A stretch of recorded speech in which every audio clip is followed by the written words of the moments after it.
Jim, I've promoted you to a panelist. So if you feel like sharing your screen, you're able to. I mean, if you want to have your camera on. If not, I'll run your presentation from here. Thank you, Paul. You can run it from there. I've been watching the last 15 minutes of the chaos, and Nobody needs to see what happens behind the scenes. I feel for you guys because we're the best at it with the city. You know, the last time we did this interpretation, like we got it to work just a minute or two ahead of time. This time, no such luck. So, yeah. If I'm guessing, it has something to do with the licensing. I think Maricela was right on something. That's what I have a problem. Well, we'll figure all that stuff out. Well, the good news is we're going to record this and we'll share it to our website so folks can join later. So we're going to go ahead and get started. Again, my name is Paul Farmer with the Building Business Back program. The purpose of the Building Business Back program is to help businesses in Monterey County recover from the pandemic. So we have built our website, montereycountybusiness.com, to serve as a hub of information for businesses looking for resources, whether that's loans or grants or other support to help their businesses recover from the pandemic. So montereycountybusiness.com is our website, and you can also find our social media channels at the bottom of our homepage.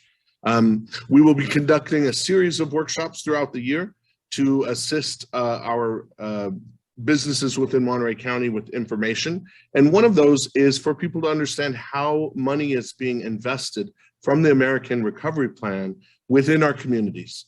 And today our first guest is Mr. Jim Pia, the Assistant City Manager with the City of Salinas, who's going to share a presentation on what money the City of Salinas has received as part of the American Recovery Plan and how they're investing it. So let's give a warm welcome to Jim. And Jim, I'm going to go ahead and open up your presentation. Thank you, Paul. All right. So, I'm not sure if it's whiteboard or what.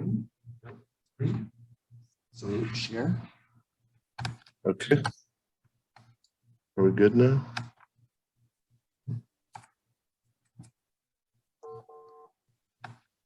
All right, let's see if we get this here. I can't see everything because it's covered here. We can see it. Okay, half of my screen's covered here. Slideshow. There we go. All right. Now I think you should be able to see it. So go ahead, Jim, and if you want, just let me know when to advance the slides. Okay, thank you. Thank you, Paul. I want to thank you and Philip as we advance through this. And it was just more about this day and this presentation, but your work over the last many months in collaboration with your Monterey County sponsor on this big legislation. It was nearly $2 trillion, as we all know, of federal government spending, of which, in the part I'll talk about, states and local governments throughout America received 350 billion of that nearly 2 trillion. And the city of Salinas portion was just over 51 million. So a large number. And I just wanted to review some of the categories. So yes, next slide. As you can see there, it's just over a year old. However, the Salinas City Council didn't take action until the fall of last year.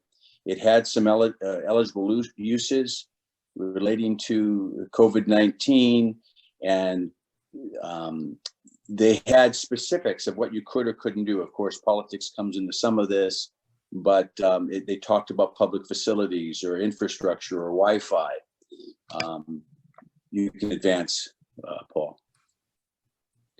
So in those categories that we centered on were the ones there: public facilities, public infrastructure, water and sewer was a big one, and homelessness, a seemingly forever problem throughout America, throughout the United States, certainly in Salinas.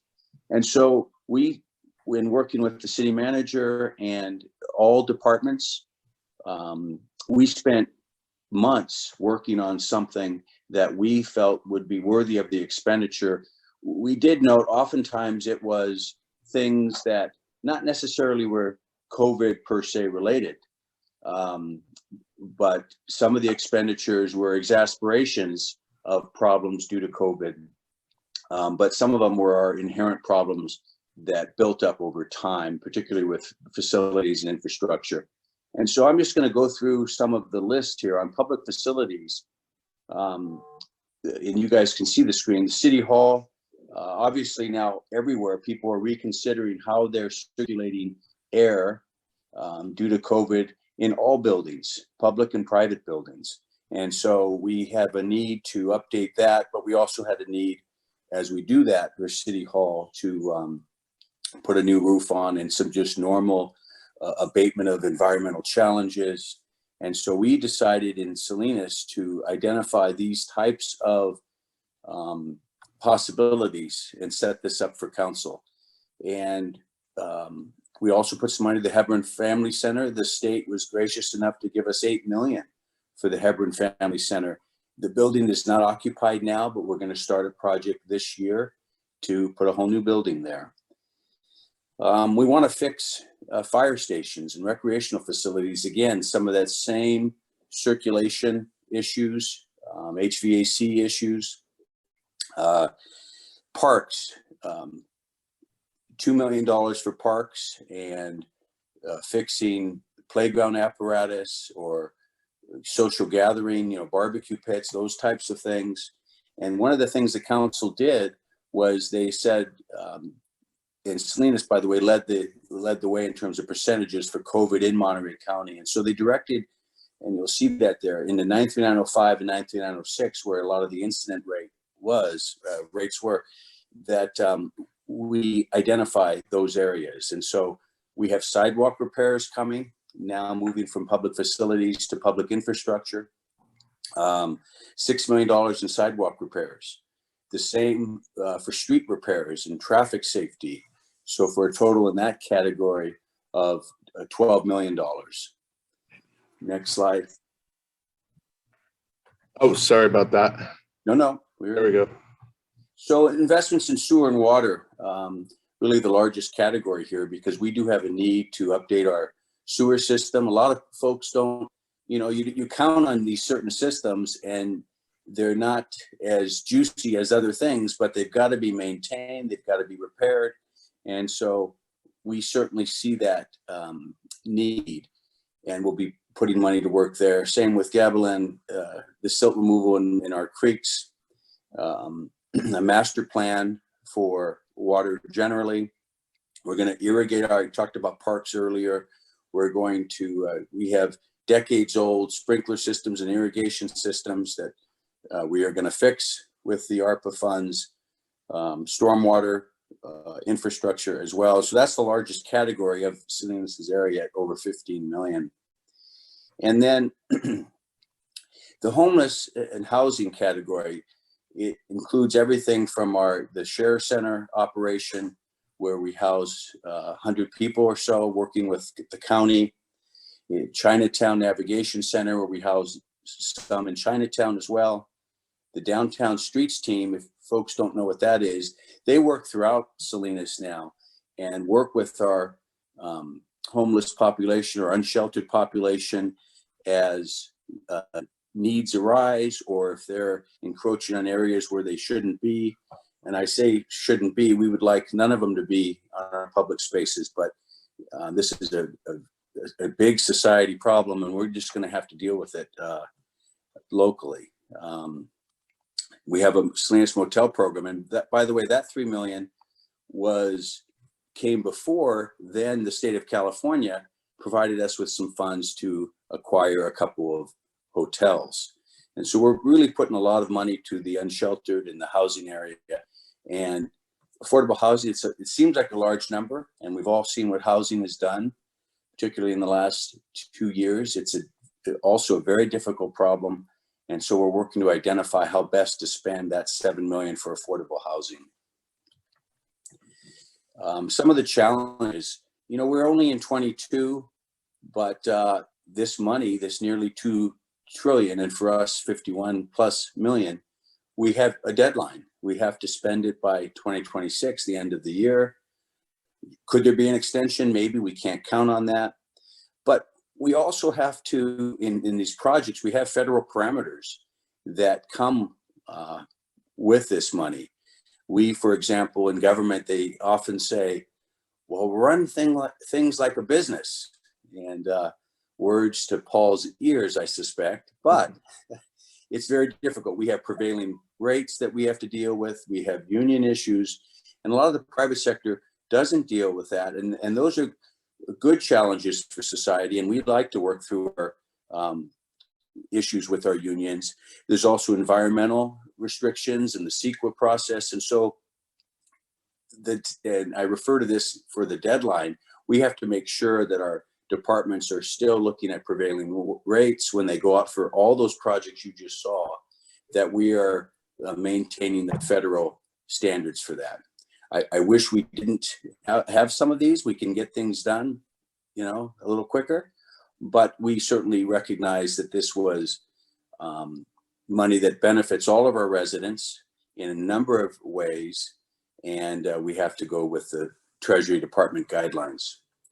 And so I know we talked about a few minutes here, Paul, but I'd like to answer any questions of any of the group or concerns that folks have. But you guys are angling for, there's a lot of pots of money here. I know you're working with the business community, the loans, there's relief for childcare opportunities. And so the best that we can get, and that's why I commend you, you're reaching out to the government portion here.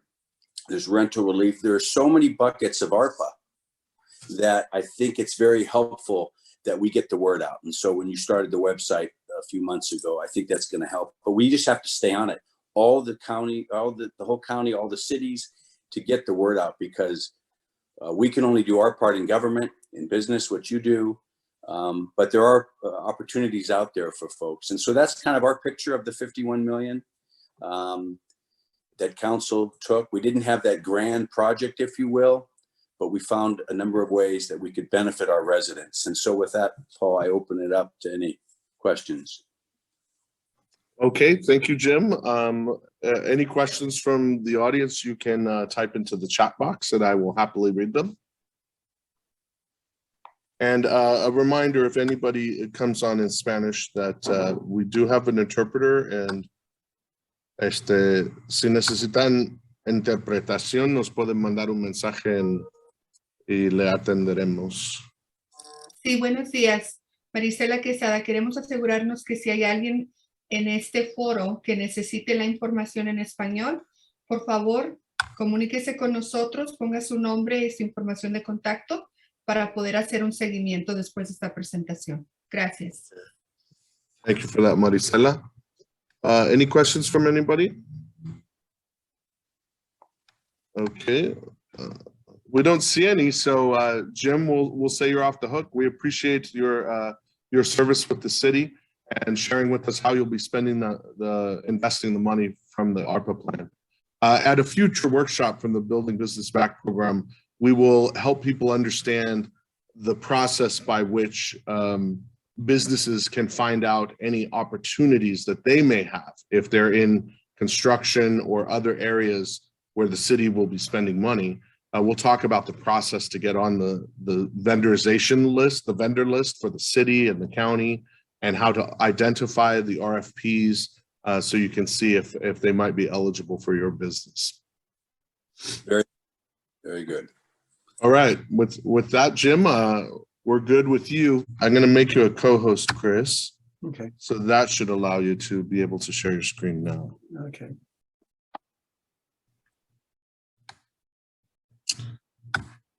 Go ahead and try again, if you would, Chris, to share your screen. And now we can see it. Okay. All right. All right. And I think that's probably long enough. So Chris, if you'd like to, I'll do a quick introduction. Chris Donnelly is the director of the Monterey County Workforce Development Board and a partner that the Building Business Back program works with very closely. And Chris is going to talk a little bit about some of the small business relief programs that are being administered by the Workforce Development Board. So Chris, take it away. Okay, thank you, Paul. So the first part is I'm just going to really give an overview of the CARES grant funding that we did for the last 2 years and so forth with Monterey County. And then I'll be able to talk about our other 2 grant programs that we have as well that individuals could be able, or small businesses can be able to take part in. And so give give a little background. I'm sorry, I just got out of one meeting. I'm going into another meeting, and so forth.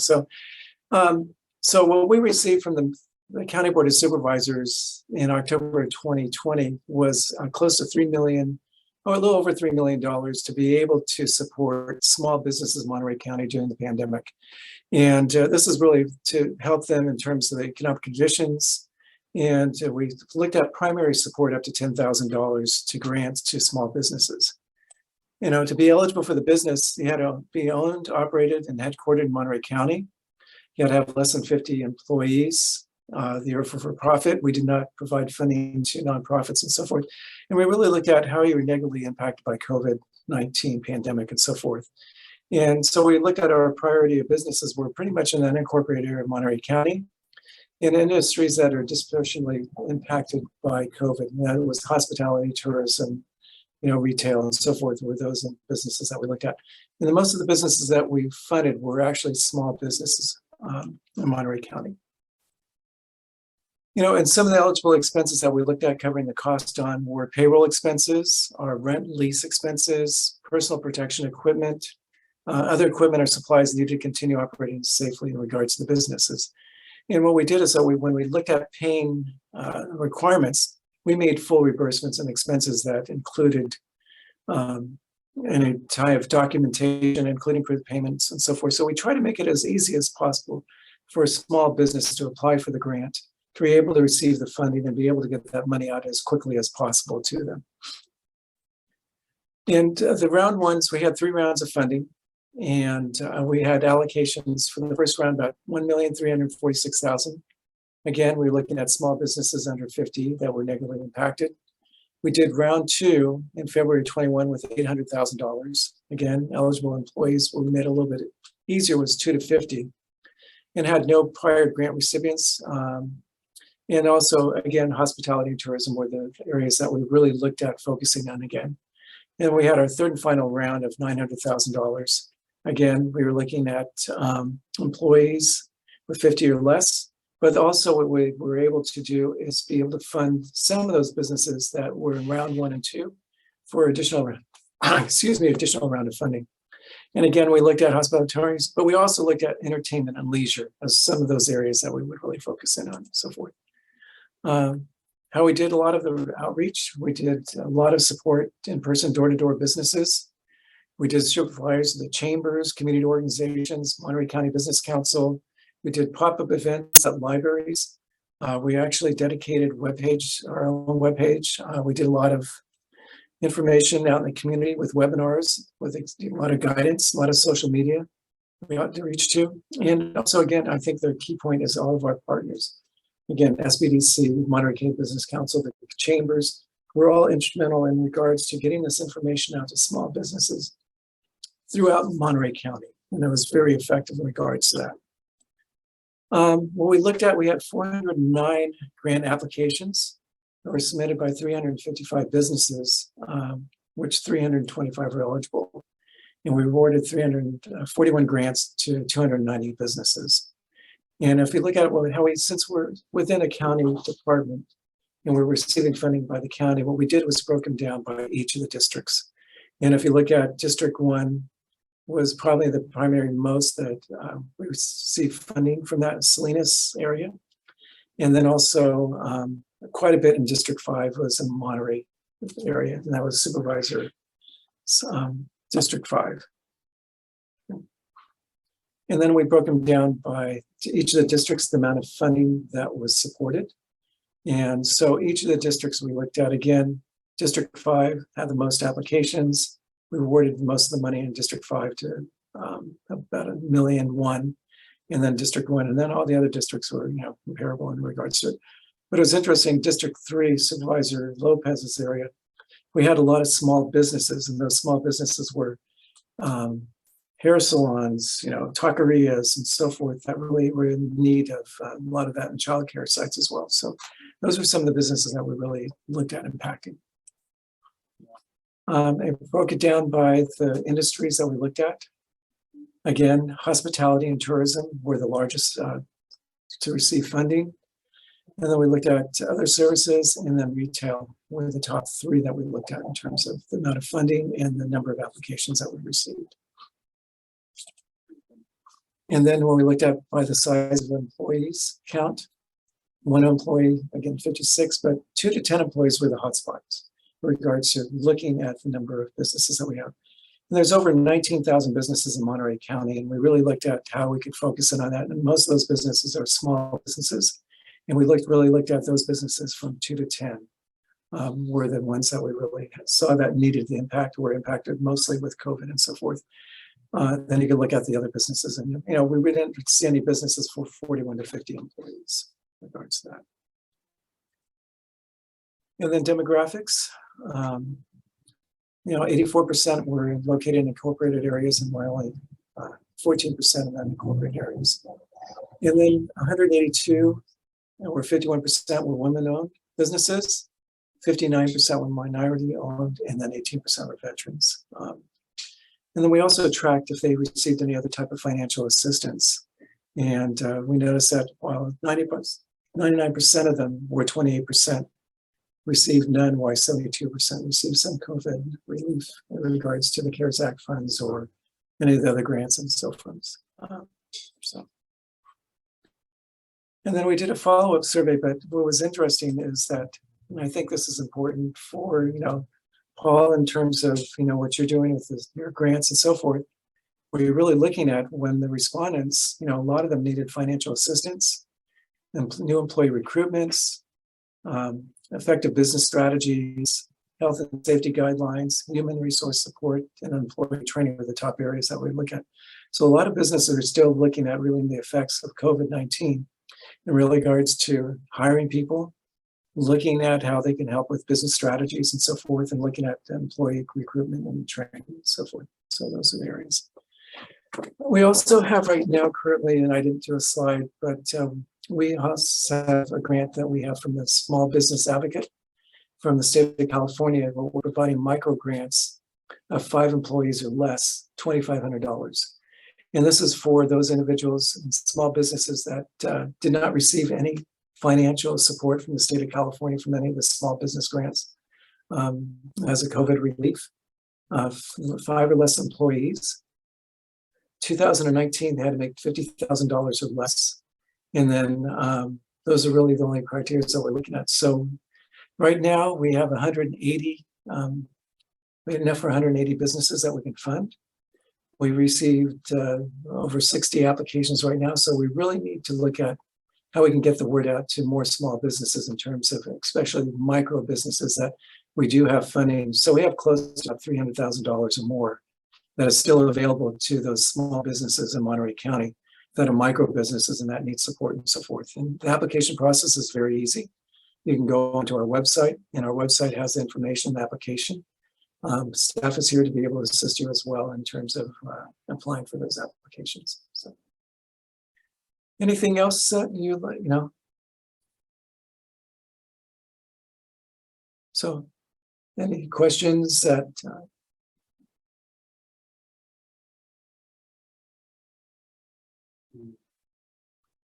You're on mute, Paul. Yeah, there we go. Thanks for that, Chris. Let's see. Maybe you could stop sharing the screen if you like now, although I don't know if everybody can see everybody. If anybody has any questions, go ahead and put them in the chat box. Make sure we can read them.